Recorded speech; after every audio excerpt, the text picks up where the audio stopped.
Periodisasi masa praaksara, materi pembelajaran IPS kelas 7 semester genap SMP.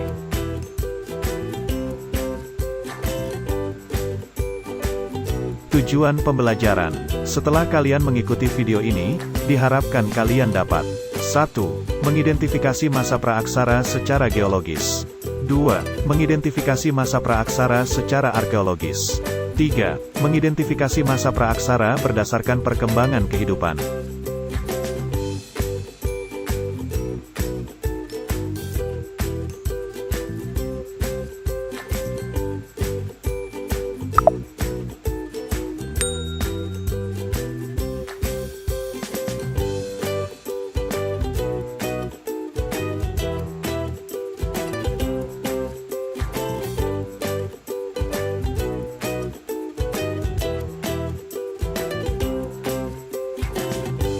Sejarah alam semesta jauh lebih panjang jika dibandingkan dengan sejarah kehidupan manusia di muka bumi. Manusia pertama kali muncul di muka bumi ini kira-kira 3 juta tahun yang lalu. Untuk mengetahui perkembangan manusia sejak awal kehidupannya, kita perlu mempelajari terlebih dahulu periodisasi atau pembabakan zaman di muka bumi. Pembabakan itu dapat dilakukan secara geologis, arkeologis, dan perkembangan kehidupan manusia. Itu adalah bumi yang selama ini kita tinggali. Pada zaman dahulu keadaan bumi tidak seperti sekarang. Sebelum adanya kehidupan, bumi mengalami perubahan-perubahan. Awalnya bumi dalam keadaan panas dan pijar sehingga tidak ada satu makhluk hidup yang mampu hidup. Kemudian bumi mendingin dan terbentuklah kerak atau kulit bumi. Makhluk hidup mulai ada sejalan dengan semakin mendinginnya bumi. Proses perubahan bumi terbagi atas beberapa fase-fase atau zaman. Perubahan dari satu zaman ke zaman berikutnya memakan waktu yang lama, sampai jutaan tahun. Menurut para ahli geologi, sejarah perkembangan bumi terbagi menjadi 4 periode, yaitu zaman Arkaikum, Paleozoikum, Mesozoikum, dan Neozoikum atau Kenozoikum. Zaman Neozoikum ini terbagi dalam 2 bagian, yaitu zaman Tertier dan Kuartier. Pada zaman Kuartier inilah mulai ada tanda-tanda kehidupan manusia. Sebelum kalian mengetahui lebih lanjut, amatilah gambar di bawah ini. Kemudian silakan kalian buat kesimpulan terlebih dahulu dari keempat gambar tersebut. Apakah ada perbedaan dari aktivitas makhluk hidup dari keempat gambar? Apakah gambar tersebut berasal dari zaman yang sama atau berbeda?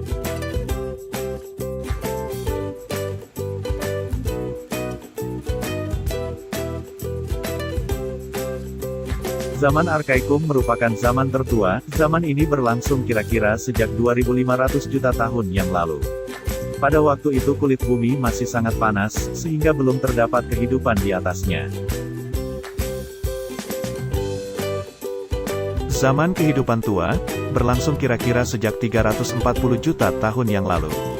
Zaman ini sudah ditandai dengan munculnya tanda-tanda kehidupan, antara lain munculnya binatang-binatang kecil yang tidak bertulang punggung, berbagai jenis ikan, amfibi, dan reptil.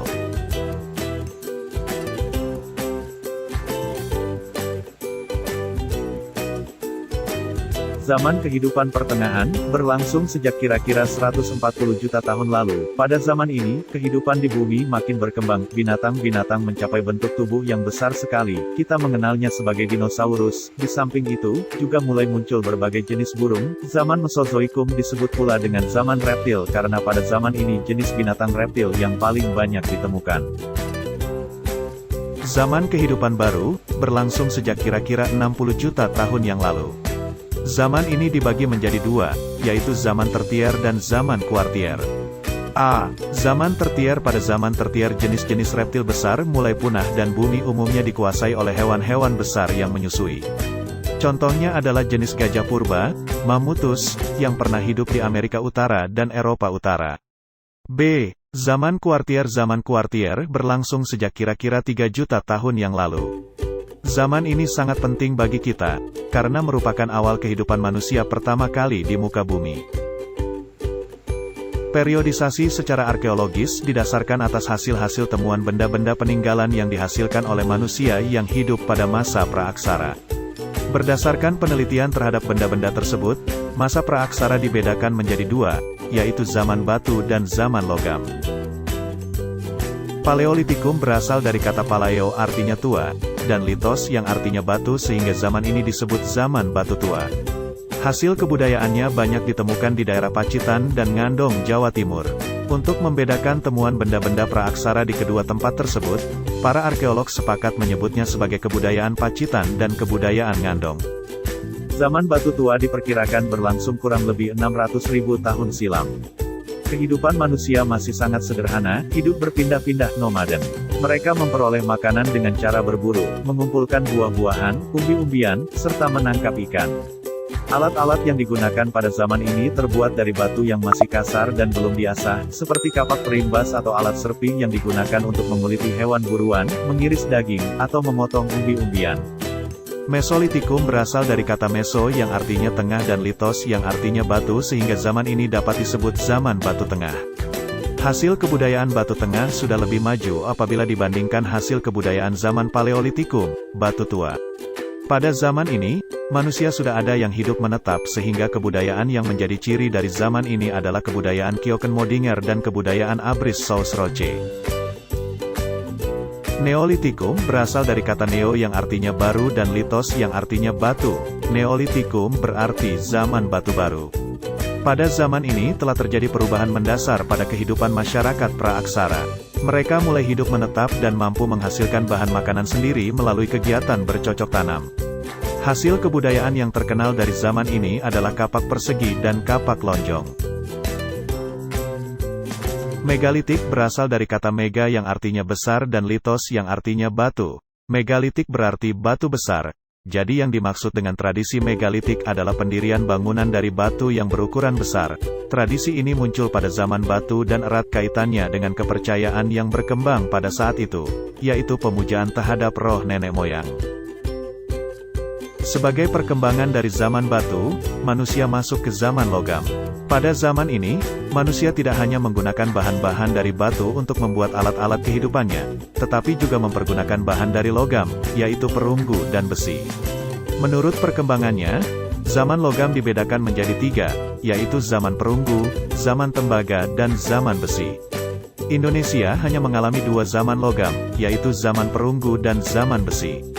Benda-benda yang dihasilkan pada zaman ini antara lain adalah kapak corong, nekara, moko, bejana perunggu, manik-manik, cenderasa. Periodisasi ini didasarkan atas perkembangan kehidupan manusia praaksara. Berdasarkan hal tersebut, maka masa praaksara dapat dibagi menjadi beberapa tahap, yaitu masa berburu dan mengumpulkan makanan, masa bercocok tanam, serta masa perundagian. Masa berburu makanan tingkat sederhana diperkirakan semasa dengan zaman Paleolitikum. Manusia yang hidup pada masa ini masih rendah tingkat peradabannya. Mereka hidup mengembara, pindah dari tempat yang satu ke tempat yang lain sebagai pemburu binatang dan penangkap ikan. Di samping itu, mereka juga meramu, yakni mencari dan mengumpulkan makanan. Jenis makanan yang dikumpulkan misalnya ubi-ubian, buah-buahan dan daun-daunan. Kehidupan ekonomi manusia pada masa berburu dan mengumpulkan makanan tingkat sederhana masih sangat bergantung pada alam.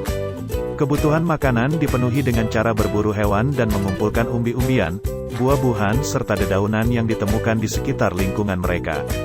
Jika sumber makanan di sekitar tempat mereka menipis atau sudah habis, mereka berpindah ke tempat lain. Kehidupan ekonomi manusia pada masa berburu dan mengumpulkan makanan tingkat sederhana masih sangat bergantung pada alam.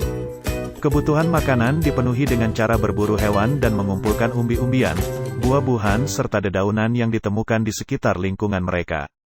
Jika sumber makanan di sekitar tempat mereka menipis atau sudah habis, mereka berpindah ke tempat lain. Sesuai dengan cara memenuhi kebutuhan, manusia pada masa ini hidupnya tidak menetap. Mereka selalu berpindah-pindah tempat mencari tempat tinggal baru yang banyak terdapat binatang buruan dan bahan makanan. Mereka juga mencari tempat-tempat yang ada airnya. Tempat yang mereka pilih ialah di padang-padang rumput diselingi semak belukar, yang sering dilalui binatang buruan. Kadang-kadang mereka memilih tempat tinggal di tepi pantai, sebab di situ mereka dapat mencari kerang dan binatang-binatang laut lainnya. Manusia pada masa berburu dan mengumpulkan makanan tingkat sederhana hidup secara berkelompok yang tersusun dari keluarga-keluarga kecil. Anggota kelompok yang laki-laki melakukan perburuan dan yang perempuan mengumpulkan makanan dari tumbuh-tumbuhan serta hewan-hewan kecil. Pada masa ini, manusia sudah mampu membuat alat-alat sederhana dari batu atau tulang dan kayu. Alat-alat yang dibuat masih berbentuk kasar. Alat-alat tersebut antara lain adalah sebagai berikut. A. Alat-alat batu inti, terdiri kapak perimbas, kapak penetak, pahat genggam, dan kapak genggam. B. Alat serpi yang digunakan untuk pisau, peraut, gurdi, mata panah, dan untuk menguliti umbi-umbian. C. Alat dari tulang dan kayu. Masa berburu dan mengumpulkan makanan tingkat lanjut diperkirakan semasa zaman Mesolitikum. Kehidupan manusia pada masa ini sudah mengalami perkembangan dibandingkan dengan masa sebelumnya. Manusia mulai hidup menetap walaupun hanya untuk sementara waktu dan mulai mengenal cara bercocok tanam sederhana. Selain itu, tampak kegiatan-kegiatan manusia yang menghasilkan sesuatu yang belum dicapai pada masa sebelumnya seperti lukisan di dinding gua atau dinding karang. Manusia pada masa berburu dan mengumpulkan makanan tingkat lanjut sudah mengenal cara bercocok tanam dengan sistem berladang. Caranya, yaitu menebang hutan, kemudian membersihkan dan menanaminya. Beberapa kali tanah ladang itu dipergunakan, dan setelah dirasakan kesuburannya berkurang, maka pindah ke tempat lain. Selain berladang, mereka juga memelihara dan mengembangbiakkan binatang. Kehidupan manusia pada masa ini masih dipengaruhi oleh cara hidup pada masa sebelumnya. Mereka masih melakukan perburuan hewan, menangkap ikan, mencari kerang dan mengumpulkan makanan dari lingkungan di sekitarnya. Meskipun demikian, kehidupan manusia mengalami perubahan yang besar.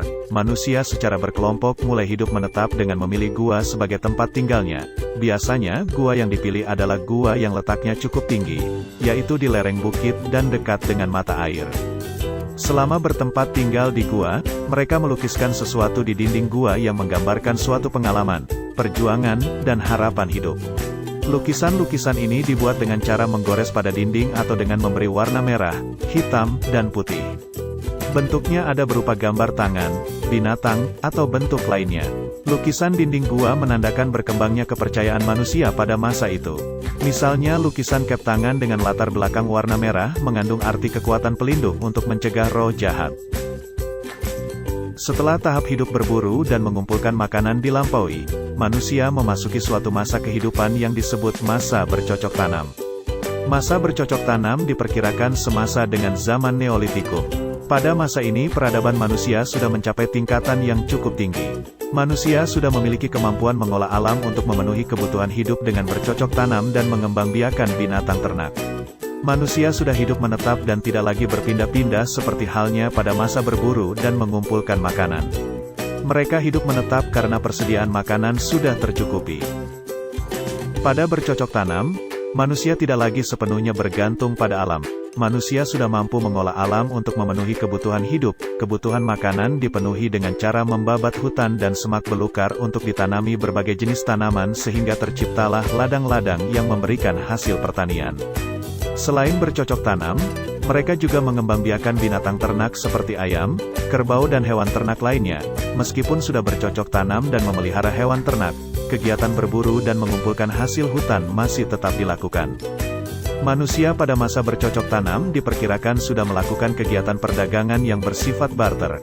Barang yang dipertukarkan pada waktu itu ialah hasil-hasil cocok tanam, hasil kerajinan tangan seperti gerabah dan beliung, atau hasil laut berupa ikan yang dikeringkan. Ikan laut yang dihasilkan oleh penduduk pantai sangat diperlukan oleh mereka yang bertempat tinggal di pedalaman. Hidup menetap pada masa bercocok tanam memberi kesempatan bagi manusia untuk menata kehidupan secara teratur. Mereka hidup menetap di suatu tempat secara berkelompok dan membentuk masyarakat perkampungan. Perkampungan pada masa bercocok tanam terdiri atas tempat tinggal sederhana yang didiami oleh beberapa keluarga dan dipimpin oleh kepala kampung. Biasanya kedudukan sebagai kepala kampung dijabat oleh orang yang paling tua dan berwibawa. Kepala kampung merupakan tokoh yang disegani, dihormati dan ditaati oleh penduduk kampung yang dipimpinnya. Kegiatan-kegiatan dalam kehidupan perkampungan yang bertujuan untuk mencukupi kebutuhan bersama mulai diatur dan dibagi antar anggota masyarakat. Kegiatan yang banyak menghabiskan tenaga seperti membabat hutan, menyiapkan ladang untuk ditanami, membangun rumah atau membuat perahu dilakukan oleh laki-laki. Adapun perempuan melakukan kegiatan menabur benih di ladang yang sudah disiapkan, merawat rumah dan kegiatan lain yang tidak memerlukan tenaga besar. Pada masa bercocok tanam, manusia semakin mahir membuat berbagai alat-alat atau perkakas. Alat-alat yang dihasilkan sudah dibuat halus dan fungsinya beraneka ragam. Ada yang berfungsi untuk kegiatan sehari-hari, ada yang berfungsi sebagai perhiasan, ada pula yang berfungsi sebagai alat upacara keagamaan. Alat-alat tersebut antara lain sebagai berikut: kapak persegi, kapak lonjong, gerabah, alat pemukul kulit kayu. Pada masa bercocok tanam, berkembang kepercayaan bahwa roh seseorang tidak lenyap pada saat meninggal dunia. Roh dianggap mempunyai kehidupan di alamnya sendiri. Oleh karena itu, diadakan upacara pada waktu penguburan. Orang yang meninggal dibekali bermacam-macam barang keperluan sehari-hari, seperti perhiasan dan periuk yang dikubur bersama-sama. Hal ini dimaksudkan agar perjalanan orang yang meninggal menuju alam arwah dan kehidupan selanjutnya terjamin sebaik-baiknya. Pada masa ini, mulai berkembang pula tradisi pendirian bangunan-bangunan megalitik, bangunan besar dari batu. Tradisi ini didasari oleh kepercayaan akan adanya hubungan antara yang hidup dan yang mati, terutama kepercayaan akan adanya pengaruh kuat dari orang yang telah mati terhadap kesejahteraan masyarakat dan kesuburan tanaman. Jasa seorang kerabat yang telah meninggal dunia diabadikan dengan mendirikan bangunan batu besar. Bangunan ini kemudian menjadi media penghormatan, tempat singgah, dan menjadi lambang bagi orang yang meninggal tersebut. Masa Perundagian merupakan akhir masa praaksara di Indonesia. Kata perundagian berasal dari bahasa Bali, undagi, yang artinya adalah seseorang atau sekelompok orang atau segolongan orang yang mempunyai kepandaian atau keterampilan jenis usaha tertentu, misalnya pembuatan gerabah, pembuatan perhiasan, atau pembuatan sampan. Masa Perundagian diperkirakan semasa dengan zaman perunggu. Pada masa ini, peradaban manusia sudah maju tingkatannya. Teknologi pembuatan alat-alat atau perkakas jauh lebih tinggi dibandingkan dengan masa sebelumnya. Masyarakat pada masa Perundagian telah mampu mengatur kehidupannya. Kegiatan kehidupan yang mereka lakukan tidak lagi sekedar untuk memenuhi kebutuhan hidup, melainkan untuk meningkatkan kesejahteraan. Kegiatan pertanian di ladang dan sawah masih tetap dilakukan. Pengaturan air dilakukan agar kegiatan pertanian tidak sepenuhnya bergantung pada hujan. Hasil pertanian disimpan untuk masa kering dan mungkin juga untuk diperdagangkan ke daerah lain. Kegiatan peternakan juga turut berkembang. Hewan ternak yang dipelihara lebih beragam dari masa sebelumnya.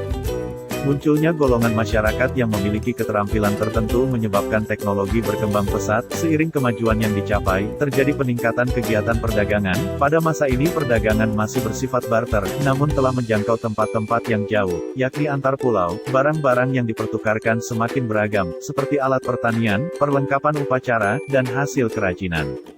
Kegiatan perdagangan antar pulau pada masa Perundagian dibuktikan dengan ditemukannya nekara di Selayar dan Kepulauan Kei yang dihiasi gambar-gambar binatang seperti gajah, merak. Masyarakat pada masa Perundagian hidup menetap di perkampungan yang lebih besar dan lebih teratur. Perkampungan ini terbentuk dari bersatunya beberapa kampung hingga jumlah kelompok penduduk bertambah banyak. Masyarakat tersusun dalam kelompok yang beragam.